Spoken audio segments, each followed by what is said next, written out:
Hello and welcome to my recap from the WoW Air Tournament, a local tournament here in Iceland sponsored by uh, WoW Air, which as you can guess is a company that flies people around in planes, and it's called WoW. So, a company to compete with Iceland Air, which is the main airline here in Iceland, but WoW Air, yeah, a cool company. They're sponsoring chess, so I'm gonna fly with WoW Air next time. Definitely.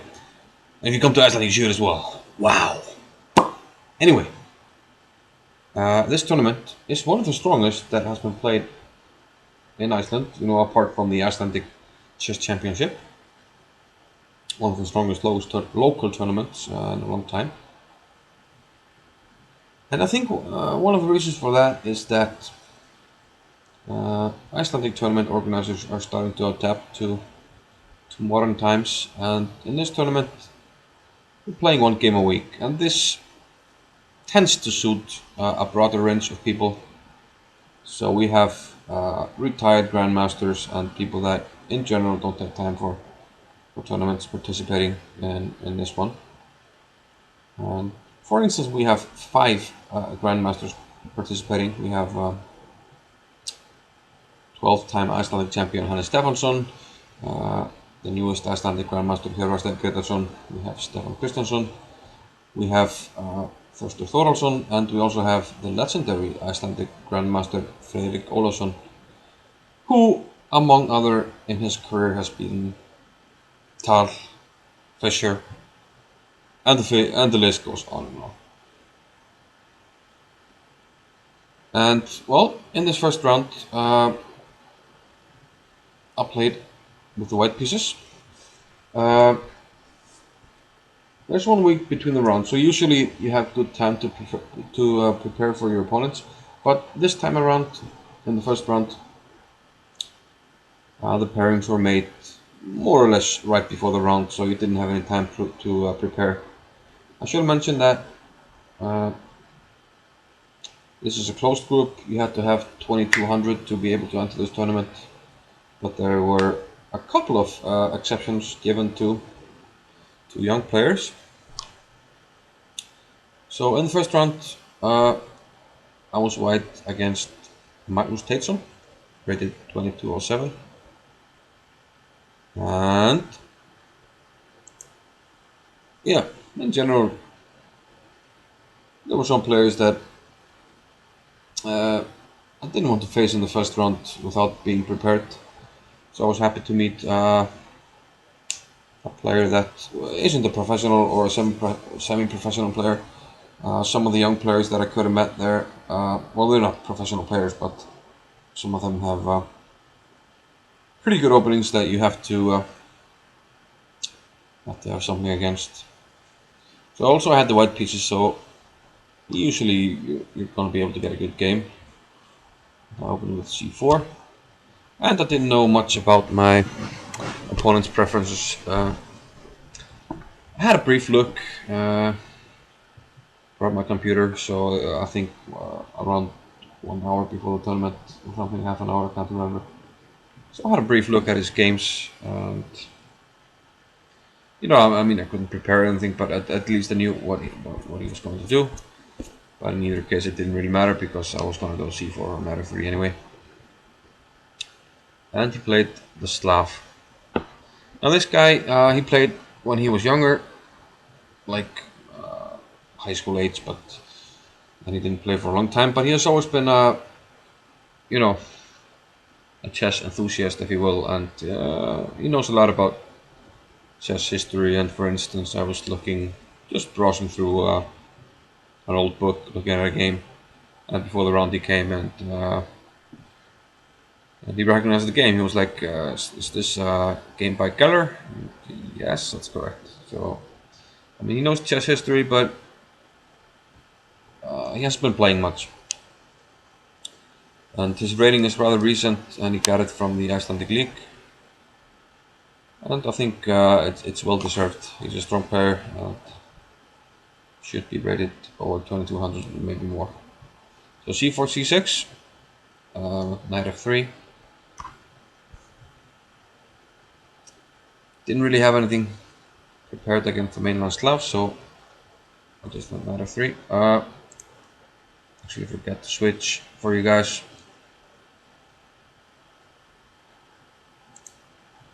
So we'll go back.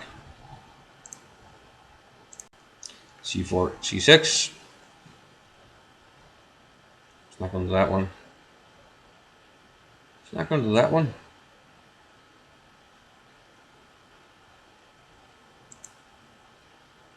It's more like it. No webcam, man. Come on, what's going on? So c4, c6, knight f3, d5. So we're going to have a Slav defense. And here I decided to, I wanted to try out an idea that, well, I haven't tried out that much. Either way, he didn't have time to prepare, so it was never going to be a surprise, but still I wanted to play this. Didn't really have any fresh ideas in anything, so I wanted to try this. Knight f6, knight c3. And the line I wanted to play is when they go e6, but he went bishop g4, which makes a whole lot of sense to get this bishop outside the pawn chain. And now you can play e6, and your bishop is going to be outside the pawn chain, which is useful. And yeah, here I started to use some time because I had this position before in a tournament game in the 4NCL, Four Nations Chess League. I was playing against the international master, and in that game we followed that game. I took on d5, and he took first on f3. And if I was playing this again, I would probably go queen b3 instead of c takes d5. I think, yeah, I think that's a line recommended in a book that where I put this line from. It's nothing special. Black can take on b3 if he wants, but that's always a nice endgame for white, more or less. I think something like this is what I would most likely play, but on the other hand, it's nothing special, and it's to be expected because we're not playing the mainland, and the Slav, it's a solid opening, it's hard to crack. So in the opening, usually the goal is just to get a playable game with some imbalances, that you can try and utilize. So I briefly pondered g takes f3, but it doesn't really make any sense, so just queen takes f3. And yeah, this is the same position as I had against Mark Ferguson in the 4NCL in 2013. And there I couldn't really come up with a good plan. I really wanted to avoid playing d4 and having these Slav exchange type positions, which, yeah, to be honest, they tend to look rather drawish, and especially when I have my bishop here behind my pawns if I play d4. And in that game I played b3. I wanted to try to utilize the fact that I had moved the d pawn, put the bishop on the long diagonal, and hopefully something would happen. Got too fancy with queen g3. And again, this is not the game against Magnus, this is the game against Mark Ferguson. a6, bishop d3. This all looks a bit weird, but still trying to avoid these d4 lines. And this game actually quickly simplified to a drawish endgame, and after bishop e2 offered a draw. Having spent a lot of time and not really had much of a clue. Now finally I got a position where, okay, I'm slightly or minuscule better with at least the bishop pair, and we will play on. You know, eventually trying to double on the c-file or something like that, but okay, I didn't like my play, so I just offered to draw and was accepted. And I mean, you can't really do much. Hard for black to play for a win here. But okay, I didn't like how that went, so in the current game, I decided to change it up with bishop to b5.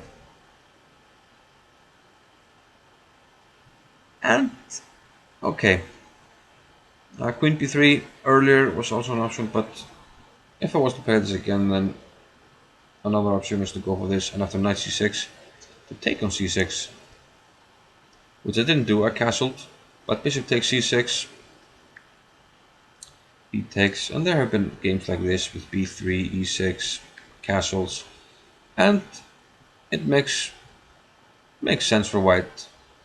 Black can't really attack anything, we have a really solid pawn structure, and the plan is simply to play d3, bishop to b2, and put a rook on c1. And we're going to attack this pawn on c6, and that's really the only weakness that can be attacked in the position. Our bishop will be good on b2, and white probably has a small edge. I mean, that's all you want from the opening, so I think I would be happy to play something like this if this situation would occur again.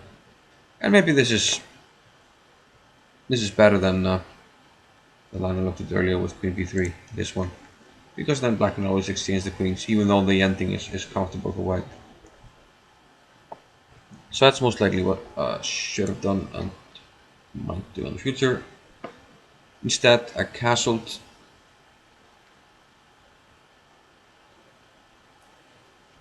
And yeah, in the other game against Ferguson, I had kind of problems with castling. I was worried about d4 at many points, so in this game I just, okay, bishop b5, I just get castled, and then we'll think about the plan. So I didn't really have a plan. All I knew that, let's see what black played rook c8. All I knew was that I wanted to really avoid some Slav exchange type of positions, but having said that, arriving at this position, I didn't really see an option, because maybe if I don't play d4, black can maybe just play e5, bishop d6, e4, something like this, e5, put the bishop here, get castled, then maybe push e4. Might be getting dangerous for me, so I caved in with d4 here. And the thing about this game, I was just so unhappy with, like, I couldn't really formulate a plan of how I wanted to play the game. I mean, okay, sometimes it's hard to find plans, but it's like every move I made, I was a little bit hesitant, like, why this move? What's my plan? What am I doing? I like, especially like the next move. I was starting to fall a little bit behind on the clock, and I wanted to keep a tight in the game, so I just played rook d1. And the thing is, I was never intending really to play e4. Okay, it might be an idea to play e4 and try and get active, but I kind of realized that I wouldn't be able to do it. First of all, you can play like it did in the game, just play bishop b4, and I can't do it. And also,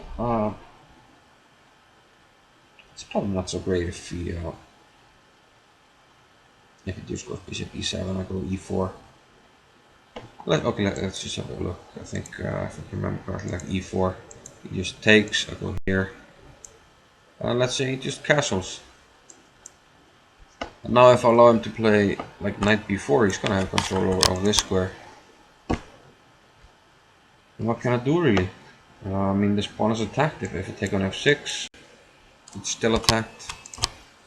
And black doesn't really have any problems in this game. And if I protect the pawn, then knight e7 or b4. And we want to come to this square. How about Kate? And black can attack this pawn, and I don't really have much going for me. Except the bishop here, so yeah, I don't know. So I felt like e4 wasn't necessarily a great option, so still, yeah, it's 2 weeks.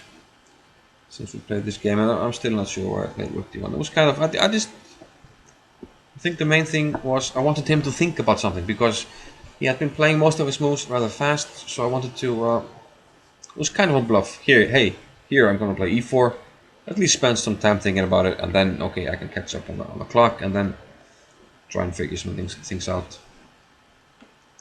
Overall, I was too optimistic. I thought, okay, it's symmetrical, but I had a bishop pair. I'll just tuck my bishop on e1 or something. And okay, even if we exchange queens, I'm just gonna, slowly and surely use the bishop pair in the endgame. Not play this guy, but I was rather optimistic. Bishop b4, and here I didn't want him to take, which okay, shouldn't really be a problem, but okay, if he takes, then he might get castled, and then try and use some outpost, like put a knight on a5 and c4, and this knight can always come to e4. And the white squares could be a little tender, the pawn c3, so I'll play knight e2, castles, and knight g3. And having played that, I was like, again, okay, I'm not really gonna play e4, am I? I might, but it's the only way to get active, but it's also a bit risky. And then I thought, what is my knight really doing on g3? It kind of looks stupid, to be honest. So it was like after every move I was like, why did I go there? But still I couldn't really find anything more useful to do, so overall I was quite disgusted with this game. Okay, what to do now? We have to do something, so getting this bishop out makes sense. I had to check that after queen b6. Him taking on b2 wasn't a problem, so I saw queen e2. He played a6, bishop d3, and he didn't bother taking. I didn't really calculate much here. I just thought, okay, I get the b7 pawn. Let's say he takes. Let's go rook here. Take. Okay, shouldn't be a problem. Still, we have symmetrical pawns, but I have the bishop pair, maybe pressure on a6. Wasn't worried, but on the other hand, I wasn't thrilled either. So knight b4. And now, yeah, I'm more or less forced to take. I can't allow him to take my white squared bishop, and bishop e1 just knight c2. So I'm forced to take. Bishop take b4 and took with the queen. And now I again became a bit too optimistic, and I played f4. Okay, the move might be okay. I'm stopping e5. But the thing that was wrong was that I thought I was just going to build up an attack somehow on the king side. The thing is, he can't really do anything to me on the queen side. This b2 point is just covered with my queen, so he can't really attack me there. And if he doubles on the c file, my bishop is covering c2, he can't penetrate on c1. So there are no entry squares on the queen side. So I thought everything is blocked there. I'll just build up on the king side. King h1, maybe reroute the knight, play king h1, g4, g5 or something. And something's gonna happen. I left the rook c7, I was like, even became more optimistic. Okay. It's gonna double the rooks. I'll just do something on the king side. Yeah, this will be okay. I realized I didn't have much, but I was still somehow optimistic, so I played knight h1. Just wanted to reroute this knight to f2, and probably played a good move here. If he allows me to play knight f2, then maybe I control e4 and I can play g4 and go ahead with the plan that I mentioned earlier. Trying to attack on the king side. Although most likely it will never be anything dangerous. So he played knight e4. I went ahead with g4.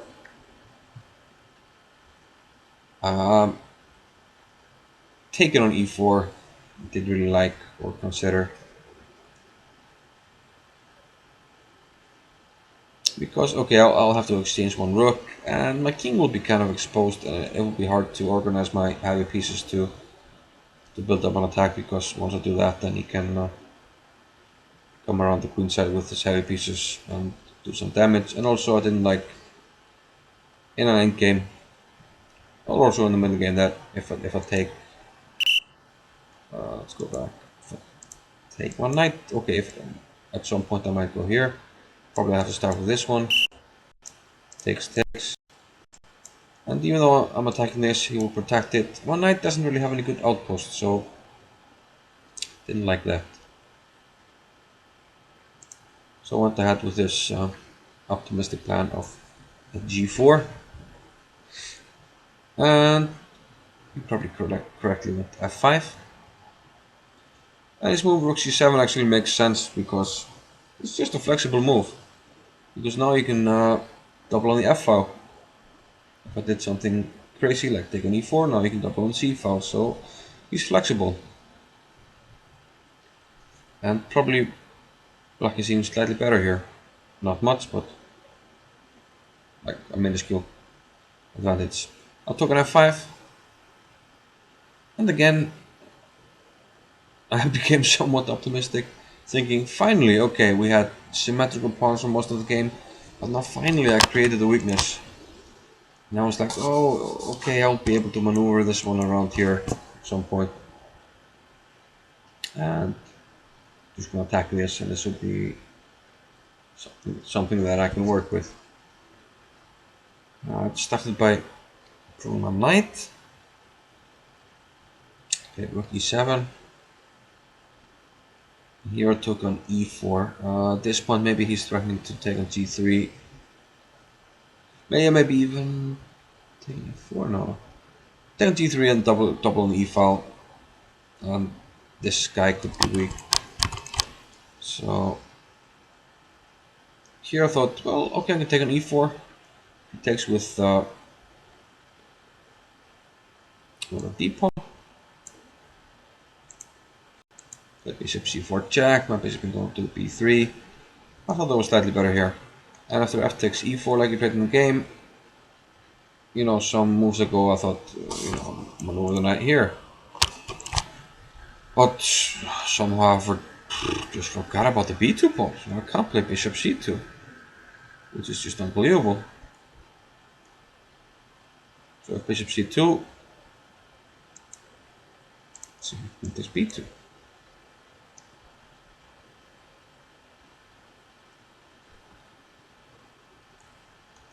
So I had to play bishop b1. Okay, not the best news, but I'm getting ready to play a3 and then bishop a2, and maybe then things can start to make sense. But well, actually f3 took an e4. I start to realize that in this position he simply has to move g5. And as was the story in this game, I was always hoping or waiting for him to make some kind of mistake. And obviously I was hoping he would play passive here. He's been playing solid so far in this game. Not at all passive, but just solid. He played the Slav. Didn't really make any mistakes. Now he sees the chance. Now he plays g5. Now I'm like in a world of hurt. I played a3. It makes sense to at least try and get my bishop active and connect the rooks. And here he surprised me slightly with queen a5. I really didn't like queen b6, which keeps an eye on b2. In some lines it can swing around to the king side where it might be needed. And also it ties down my queen probably to this b2 pawn. So after queen a5, here again I probably didn't play the best move. Maybe the best way to fight was f takes g5. But I went queen g4. He correctly played king h8. And here I was getting really, really low on time. And had been for a while actually. Now I can't allow him to take on f4. I thought if f takes g5, then rook here. But this might also be the best way to fight. But still going back, if takes on g5 is the best move here, it certainly was the best move in the position before, and that's what I should have done. But I went queen g4, king h8, now played f5. I thought I needed to keep lines closed, so I sacrificed the pawn here. Rook e to f7, bishop to h to a2, and rook takes f5. And okay, like I said before, I was getting rather low on time. And here my original intention was to play rook f1. And my justification was, if he takes, rook takes, king takes, queen into d2, I should be able to, well, at least not lose, and probably I can press with queen jack. I thought he couldn't do any damage to me. I'll keep jacking, and I can take off some pawns with jack. And once I've done that, I can come back with my queen. At some point, queen e2 here, something like this. And now if you exchange, even though we have opposite colored bishops, I'm winning some pawns. And he can select, okay, give up this one and this one. It doesn't really matter. But the thing was, I thought, okay, I have some chances because the double connected pass pawns are going to be good here. And having captured on g5 makes a whole lot of difference because now he doesn't have connected passers himself on the h and g files. And I thought I would be able to win this ending. Or at least have some chances, worst case scenario draw. So, I had about a minute left when I realized I can't play this move. And maybe I was lucky that I didn't play it. And here we should actually go back to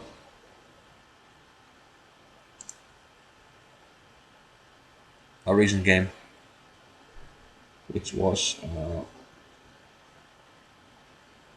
Kramnik against Fiddler. And in this game,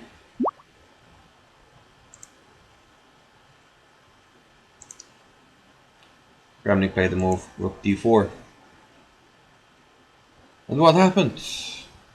Fiddler thought for a while, but maybe he just couldn't believe the blunder, and he took on h2. Now the king takes, black has won an exchange, queen takes f1. And for some reason,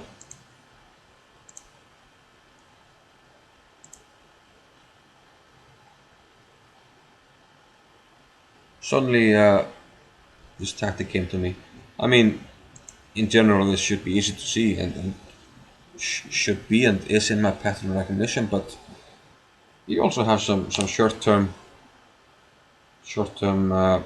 like recollections, and no, it pays to study chess as much as you can before tournaments because things like these might come to you when you need them. And yeah, if I had played rook f1, then he simply takes on h2. He can take on f1 first, but eventually he'll take on h2, and black simply wins. I can't do anything. King h1, he takes on f1, and yeah, king takes, he also takes on f1. And if king g2, then king d2, I can't keep control over f1 with devastating effects. So the good news is, I saw that rook f1 loses, so I didn't play it. The bad news is, I didn't have any time left, and I couldn't find a decent move to play. Just couldn't find it. Fortunately,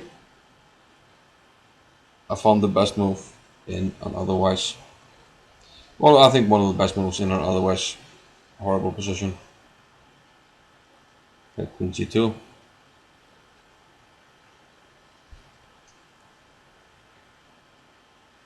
I'm already down a pawn, and it's not looking good. Rook f2. What can I do? h2 is gonna fall. Okay, I took on g5. I can take on f2, which the computer actually considers to be the best way to fight, and that's like minus 2 point something. But okay, I'm gonna lose here to kind of pass pawns. Don't have great coordination. I thought he's gonna be quick to play g4, h5, and at some point g3. This must be lost. So I thought, okay, I'll take on g5. That's a better way to fight. Uh, if he goes for g8, now we can fight. We take, and king takes. And now he doesn't have double connected pass pawns. I only have one pawn to deal with. And here I might have at least chances to draw. So that's what I was hoping for. Fortunately, he didn't comply. He went bishop takes h2, which makes sense. Take a pawn with jack, and then you get to move again. And he went rook to f5. I went queen g4, and here he played a nice move. And he always had slightly better time. He was starting to get down on the clock here as well, but he had slightly better time. I should mention that we have 90 minutes to play 40 moves, and for each move we play we get 30 seconds, but after move 40 we add 15 minutes. But we were in a time trouble stage here. I decided more or less to trust my opponent that king takes h2 is going to be dangerous. I eventually saw that he can just play queen d6, and he is either going to pick up my queen at some point or with queen h6 check and then pick up my queen. But even playing for mate might be stronger, just queen check, rook f2, something like this. Going for black. So instead I went rook to d2. He attacked my queen with rook g5. I went queen e6. And yeah, here was the critical point of the game. He was starting to get down on the clock, and here he spent some time trying to work out a fancy win. After I played queen e6, for a while I was like, bishop g1, does that work? But then I quickly figured out, no, it doesn't work. I'll just take it, and there's nothing. But the thing is, he should just play something like bishop b8. I mean, he's already up a pawn. The king is wide open, all his pieces are pointed at my king. There's no need to be fancy, and also he's down on the clock, so just play bishop b8. And then at some point you bring a heavy piece, and I'm gonna get mated like every which way. What can I do really? I just don't see anything. I'm simply threatening something like rook h5. I mean, whatever. It seems like everything should win here for black. I think it's like minus 20 on the computer. Instead, he played. He let his clock run down way too far and played here bishop g1 with a bang. Bang the move, bang the clock. And I was like, damn, did I miss a mate or something? I thought I worked that out. I thought I'd worked that one out. But at this point it doesn't really matter. I kind of resigned myself to the fact that I might be losing this game, so I don't really have a choice. So I took on g1. I thought, okay, I'll just have to trust my calculation. I thought that it should be okay. And it turns out that now he plays a losing move, rook h5. Bishop g1 was a blunder. He thought he had mate, but he missed something. But at this point he could have bailed out with rook takes g1, king takes, and queen g5 check. And it turns out it might not be too easy to win after something like this. Rook f2 check. And at some point, if I move my queen to interpose the checks, he can take on e3. And things start to drop off. And I'm not sure what's going on here. Maybe he has some chances for a draw. Instead of taking on d1, he went rook to h5 check. And here's what I had seen. I just interposed my rook. He played queen h4 check. I also saw that. I thought this might have been his idea. And here also I have king h3, and there are no more checks. And next move for me is queen e5 check. But okay, I can also play rook g2 and there's simply nothing. So I played queen h4 check, but now I can interpose my queen h3. And before he could make a move here, he ran out of time. So it turns out that in this first round of the WoW Air tournament, I managed to get somewhat lucky. Well, tremendously lucky. But those count as well, and you have to stick in there and keep fighting. And fortunately, things worked out for me in this game, and managed to get the victory. Okay, at the time of this video, when I'm making this video, we already played 3 rounds, so we got some interesting games coming up, and I hope you'll stay tuned for more games from this tournament, and I'll see you later. Bye bye.